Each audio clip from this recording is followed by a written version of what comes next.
ગુજરાત રાજ્ય આરોગ્ય કર્મચારી મહાસંઘના વિરોધ પ્રદર્શનનું આજે પણ એલાન યથાવત રહેવા પામ્યું હતું. ખાસ કરીને મંત્રોચ્ચાર સાથે શુદ્ધિકરણનું આયોજન કરવામાં આવ્યું હતું. જ્યાં સુધી આ સરકાર નિવાડો નહીં લાવે ત્યાં સુધી આંદોલન ચાલુ રાખવાની જાહેરાત મંડળના પ્રમુખ રણજીતસિંહ મૌર્યએ કરી હતી અને દિન પ્રતિદિન આંદોલન આક્રમક બનાવવાની જાહેરાત કરી.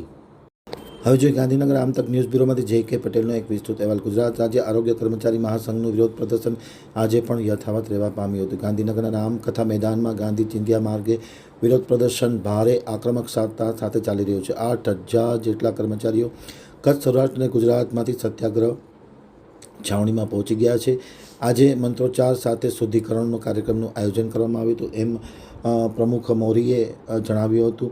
ગુજરાત રાજ્ય કર્મચારી મહાસંઘના પ્રમુખનું નિવેદન છે કે જ્યાં સુધી આ માગણી સરકાર નહીં ઉકેલે ત્યાં સુધી આ વિરોધ પ્રદર્શન ધરણા ચાલુ રાખવામાં આવશે. ખાસ કરીને જે પે ગ્રેડ છે તે સૌથી દેશમાં નીચો પે ગ્રેડ ગુજરાતમાં છે, તો ગુજરાતને યોગ્ય પે ગ્રેડ આપવો જોઈએ તેવી પણ માગણી કરવામાં આવી છે. ખાતાકીય પરીક્ષા રદ કરવાની માગણી કરવામાં આવી છે. ટેકનિકલ કેડરમાં આ આરોગ્ય કર્મચારીનો સમાવેશ કરી તે મુજબ તેમને ગ્રેડ પે મળે તેવી પણ માગણી કરવામાં આવી છે.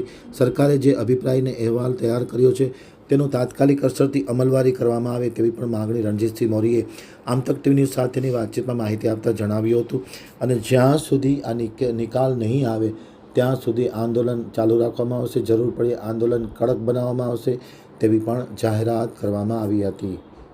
રણજીતસિંહ આર મૌર્ય, પ્રમુખ ગુજરાત રાજ્ય આરોગ્ય કર્મચારી મહાસંઘ ગાંધીનગર. ગુજરાત રાજ્યના 33 જિલ્લાના પંચાયત વિભાગમાં ફરજ બજાવતા અમારા આરોગ્યના MPHW, FHW, MPHS, FHS, તાલુકા કક્ષાના અને જિલ્લા કક્ષાના સુપરવાઇઝર ભાઈઓ બહેનો, મૂળ અમે આ 4 કેડર, અમારા મુખ્ય પ્રશ્ન ટેકનિકલ કેડરમાં સમાવેશ અને તે અંગેનો ગ્રેડ પે, જેમાં ટેકનિકલ કેડરમાં સમાવેશ અંગે ગત હડતાલના ભાગરૂપે CM સાહેબની સૂચનાથી અને સહીથી થયેલી કમિટીની રચના 2001ની પુનર્જીવિત કરી અને આ કમિટી અમારો જે અમે ટેકનિકલ કેડરમાં આવીએ છીએ કે નહીં એનો પૂર્ણ જે અહેવાલ અભિપ્રાય સાથે આપવાનો હતો તે પણ 13/3/2024ના રોજ સરકારશ્રીમાં આરોગ્ય વિભાગમાં રજૂ થઈ ગયો છે પૂર્ણ બહુમત સાથે. તો હવે એ ઠરાવ જે છે અભિપ્રાયને અહેવાલ કમિટીનો સરકારે બનાવેલી એની અમલવારી કરવી અને અમારા ગ્રેડ પે હાલ અમે MPHW, FHWનો આખા ભારતભરમાં ગુજરાતમાં સૌથી નીચો 1900 જે ગ્રેડ પે છે એ 2800 માગ્યો છે. 2800 ગ્રેડ પે આખા ભારતમાં ગુજરાત સિવાયના તમામ રાજ્યોમાં છે. બીજું સુપરવાઇઝર કેડર ભાઈઓ બહેનોનો હાલ 2400 છે, એ અમે 4200 માગ્યો છે. અને બીજી અમારી મુખ્ય માગણી છે ખાતાકીય પરીક્ષા રદ.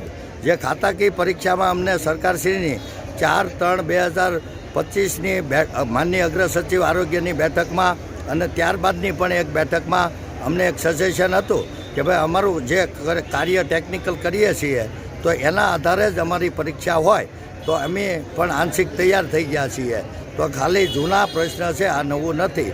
તો એના બાબતે સરકારે છેલ્લા 2 વર્ષથી અમે બહુ રજૂઆત કરવા છતાં પણ કોઈ જીઆર ઠરાવ કે અમલવારી કરી નથી.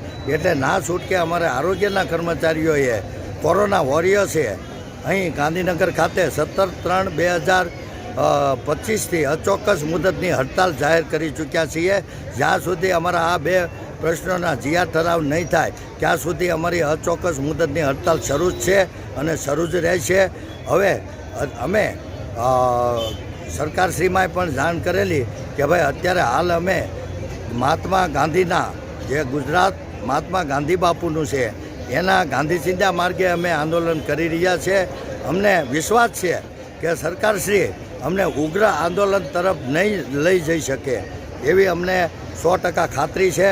તો સરકારશ્રીમાં પણ અમે વિનંતી કરીએ છીએ કે 4 મુખ્ય SES સાહેબ, જેમાં નાણાં વિભાગ, પંચાયત વિભાગ, આરોગ્ય વિભાગ અને સામાન્ય વહીવટ વિભાગ અને મુખ્ય સચિવ સાહેબ અને 4 આ લગત અમારા માનનીય મિનિસ્ટર સાહેબોની અધ્યક્ષતામાં અમારા આ જીઆર ઠરાવની અમલવારી માટે એક બેઠક આપે એવી અમે મુખ્યમંત્રી સાહેબને પણ આવેદન 21-20 તારીખે આપવાના હતા, જે અમે નથી આપી શક્યા.